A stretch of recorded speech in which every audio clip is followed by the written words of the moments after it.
Dieu vous bénisse dans le précieux nom de Jésus. Shalom à tout le monde. Je me permets de faire cette vidéo pour répondre à cet homme qui a posté la vidéo intitulée Mon retour à l'islam, ou encore l'autre titre c'est Message d'un ex-chrétien aux chrétiens. Donc il a intitulé la vidéo Mon retour à l'islam. Je voudrais d'abord faire remarquer, avant d'entrer de jeu, que la vidéo intitulée Mon retour à l'islam, ça veut dire qu'il était d'abord parti de l'islam pour arriver dans le catholicisme, je précise bien le catholicisme, avant de retourner à l'islam. Donc, avant qu'on ne poursuive cette vidéo, comme toujours et comme d'habitude, je vais vous faire d'abord écouter quelques extraits, ou bien un extrait de ce que ce monsieur a publié, et ainsi on pourra après discuter. En particulier, nous avons raté un verset important qui se trouve dans le chapitre de Jean. Jean chapitre 16 à partir du verset 12 et les suivants. Quel est ce verset? Ce verset que j'ai exposé à beaucoup de prêtres, à beaucoup de pasteurs, et ils n'ont pas la bonne réponse. Ce verset est un verset de Jésus-Christ qui annonce la venue d'un prophète à venir et qui nous dit que lui-même a encore beaucoup de choses à nous dire, mais qu'à l'époque où il est vivant et où il est présent, on ne pouvait pas porter ces choses tout de suite. Les apôtres ne pouvaient pas porter son message tout de suite. Pourquoi? Parce qu'il était persécuté par les Juifs qui essayaient de le tuer. D'accord? Et il nous dit qu'il va nous envoyer quelqu'un d'autre, un consolateur, l'esprit de vérité, qui va nous guider dans toute la vérité. Et la plupart des prêtres ou des pasteurs qui bien sûr n'ont pas la réponse, ou même les gens qui ont lu ce verset ne s'arrêtent pas dessus parce qu'ils pensent que c'est l'Esprit Saint. Or, il ne s'agit pas de l'Esprit Saint, puisque Jésus-Christ détenait déjà l'Esprit Saint, le soutien de l'Esprit Saint. Il faisait déjà des miracles, donc il n'avait aucun intérêt à nous dire « il faut que je m'en aille pour que je vous envoie un esprit ». D'accord? Donc Jésus-Christ continue en plus dans le verset en disant que cet esprit de vérité, des paroles seront mises dans sa bouche. Il ne parlera pas de son propre chef, de sa propre initiative. Et il dira tout ce qu'il entend. D'accord? Et ainsi de suite, et le verset continue. Donc cette vidéo sera courte, hein. C'est juste pour attirer votre attention là-dessus. Nous avons raté un épisode. Nous avons raté un épisode parce que nous sommes à la fin des temps et que Jésus-Christ a envoyé un autre prophète. Il a annoncé la venue d'un autre prophète. D'accord? Un prophète dans lequel des paroles allaient être mises dans sa bouche et qu'il dira tout ce qu'il entend. Dieu a envoyé ce prophète qui est le prophète Mohammed, paix et bénédiction à son âme. Et ce prophète nous a donné la dernière révélation de Dieu, qui est le saint et noble Coran, mes chers frères en religion. Alors comme ça, ce monsieur serait devenu musulman ou serait redevenu musulman parce qu'on lui aura fait une prédication sur Jean chapitre 16 verset 13. Et comme beaucoup de musulmans souvent le fait entendre, ils disent que Jean chapitre 16 verset 13 annonce la venue de Mahomet. Sur ces petits passages, on va faire quelques arrêts pour examiner un peu ça ensemble. Parce que je suis sûr que à la fin de cette vidéo, ils ne voudront plus penser que il s'agit de Mahomet. Bon, quand on lit, parce que le monsieur se serait très vite avancé, oubliant que avant d'arriver à Jean chapitre 16 verset 13, on a d'abord les versets avant, puisque ça part du verset 1 jusqu'au verset 13. Mais on va s'arrêter à partir du verset 7, qui dit que « Cependant, je vous dis la vérité, il vous est avantageux que je m'en aille, car si je ne m'en vais pas, le consolateur ne viendra pas vers vous. Mais si je m'en vais, je vous l'enverrai. » Il dit « je vous l'enverrai ». C'est Jésus qui parle. Et il dit « si je m'en vais, je vous l'enverrai ». Moi, je pose la question aux musulmans. Est-ce que c'est Jésus qui a envoyé Mahomet? Parce que si vous acceptez que c'est ce verset 13 annonce la venue de Mahomet, si vous voulez lui coller ce verset, alors vous êtes obligé d'admettre que c'est Jésus qui a envoyé Mahomet. Et je sais que vous ne pouvez pas, parce que vous ne pouvez pas admettre que Mahomet est le messager de Jésus. Ça, c'est une chose que vous ne pouvez pas accepter. Donc, si vous ne pouvez pas accepter que Mahomet est le messager de Jésus, vous ne pouvez non plus accepter que Jésus est le consolateur qui est évoqué dans le verset 13. Ça, ce n'est pas possible. Donc, si vous ne pouvez pas admettre que Mahomet est le messager de Jésus, vous ne pouvez non plus admettre, ou bien du moins vous ne pouvez plus coller ce verset 13 à Mahomet, parce qu'il est impossible que ce soit Mahomet si lui n'est pas le messager de Jésus, puisque Jésus dit, je vous l'enverrai. Ça veut dire que c'est lui qui aura envoyé Mahomet. Ça, c'est une chose. Maintenant, l'autre détail que le monsieur oublie, c'est que le Coran, ce n'est pas la Bible. Le Coran, on récite le Coran, mais la Bible, on médite sur la Bible. Et chaque mot, chaque verbe, chaque temps, chaque expression, et même jusqu'à la ponctuation, est vérifiée avec rigueur. On médite la Bible pour la comprendre. On ne récite pas. À la suite du verset 13, il y a le verset 14 qui dit ceci. Il me glorifiera parce qu'il prendra de ce qui est en moi, à moi, et vous l'annoncera. On parle du consolateur. Il me glorifiera parce qu'il prendra ce qui est à moi et vous l'annoncera. Et que veut dire glorifier? Glorifier veut dire louer, veut dire célébrer, veut dire magnifier, veut dire exalter. Moi, je pose la question aux musulmans. Dans quel passage du Coran Mahomet exalte Jésus? Dans quel passage du Coran Mahomet loue Jésus? Dans quel passage du Coran Mahomet célèbre Jésus? Je ne veux pas parler du passage de la sourate 3 dont quelqu'un m'a balancé sur les réseaux sociaux en me disant que parce qu'il a parlé de l'annonciation de la naissance de Issa à Marie et me disant que c'était une louange. Là, je vais leur faire remarquer que là, dans le Coran, ça paraît être une prophétie. Donc, on dit « il sera », on n'a pas dit « il est ». Et quand je parle du Coran, je ne parle pas des faits plagiés de la Bible. Je parle des faits réels au temps de Mahomet.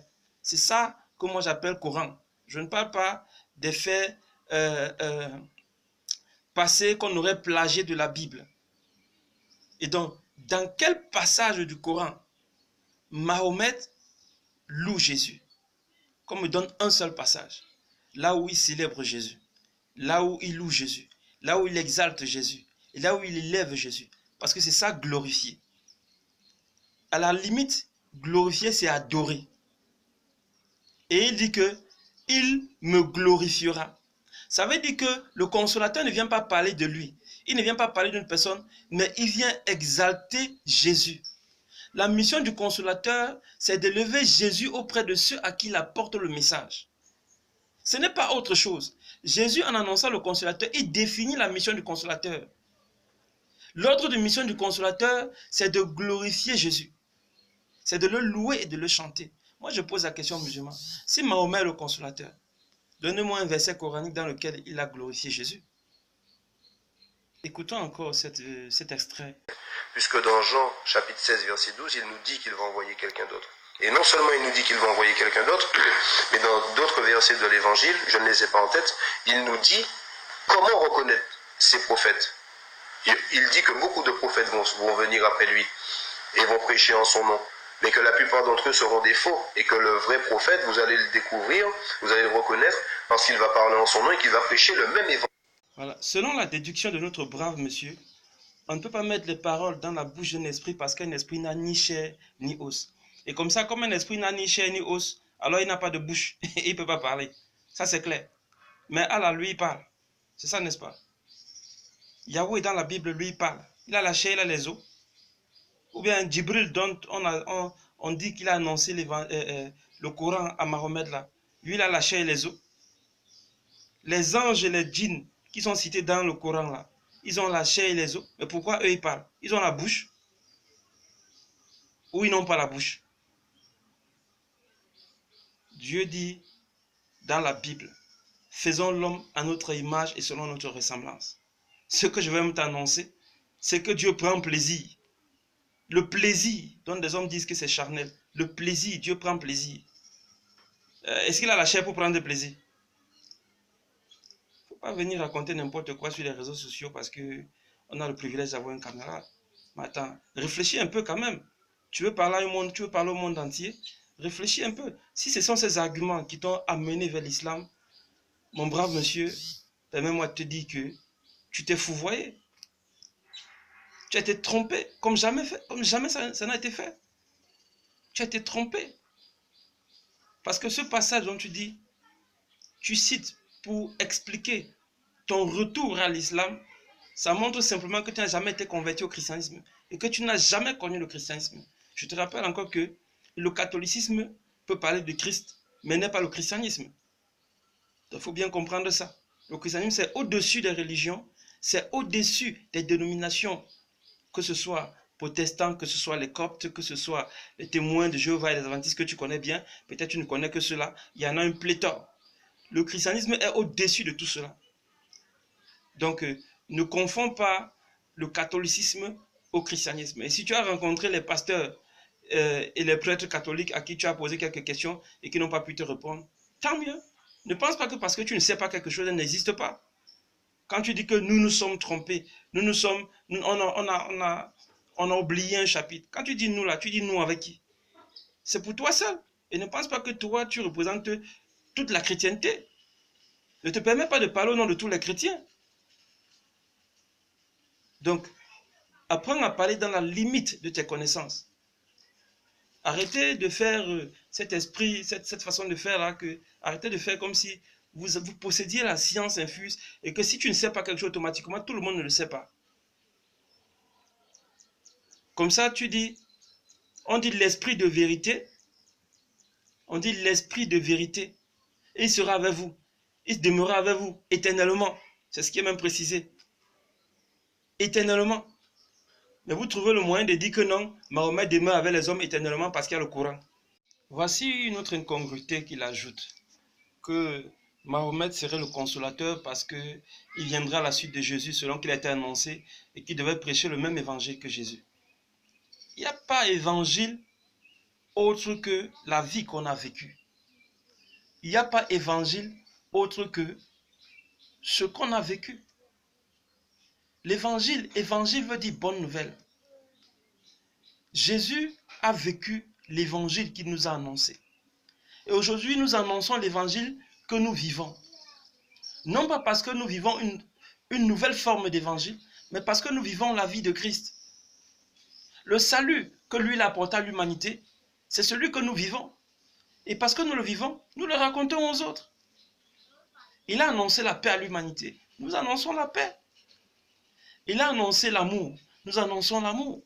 C'est pour ça que le chrétien pardonne tout. Il excuse tout. Il oublie tout. Les chrétiens partout dans le monde entier subissent. Ils ne sont pas ceux qui commettent les affres. Ils ne sont pas ceux qui tuent.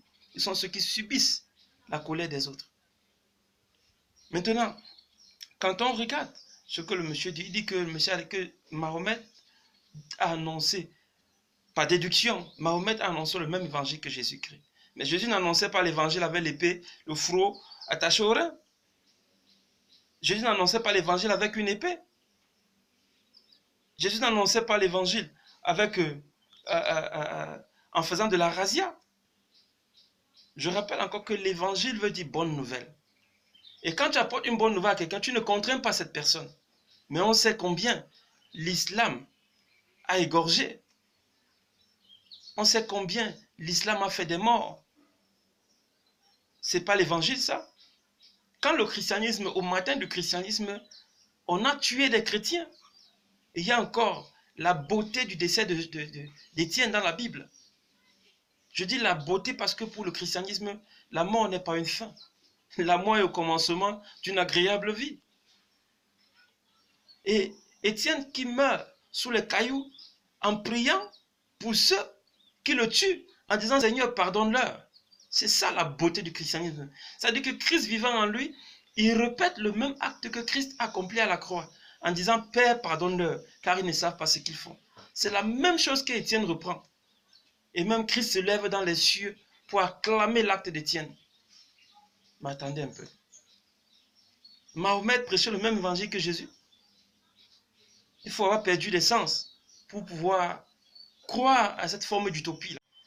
Je vais achever cette vidéo en rappelant à notre brave monsieur qui dit qu'une fois il était catholique.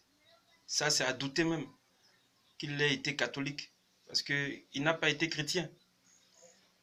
Donc, je vais lui rappeler que pendant son petit séjour dans le catholicisme, il n'a pas manifesté la volonté ni le courage de lire la Bible.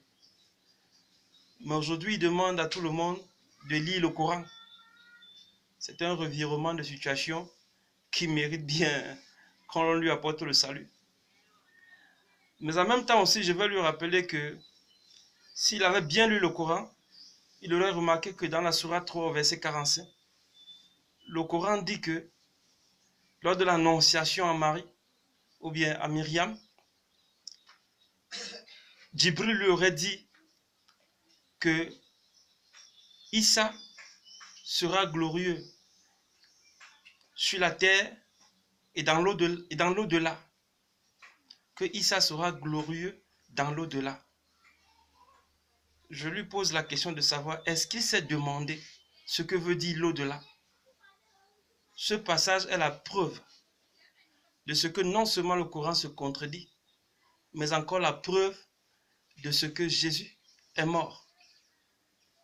Parce que l'au-delà, c'est ce qui se passe au-delà de la mort. Quand il n'y a pas mort, il n'y a pas au-delà.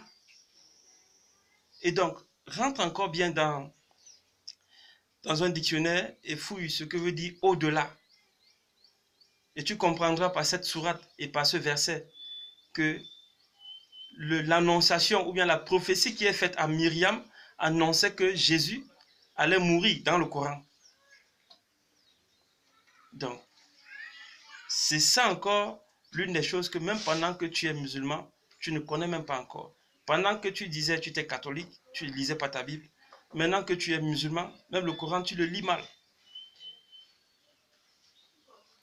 Je vous remercie d'avoir suivi cette vidéo et à la prochaine vidéo. Puisse le Seigneur Jésus-Christ vous bénir abondamment et vous montrer le chemin de la grâce et de la vérité.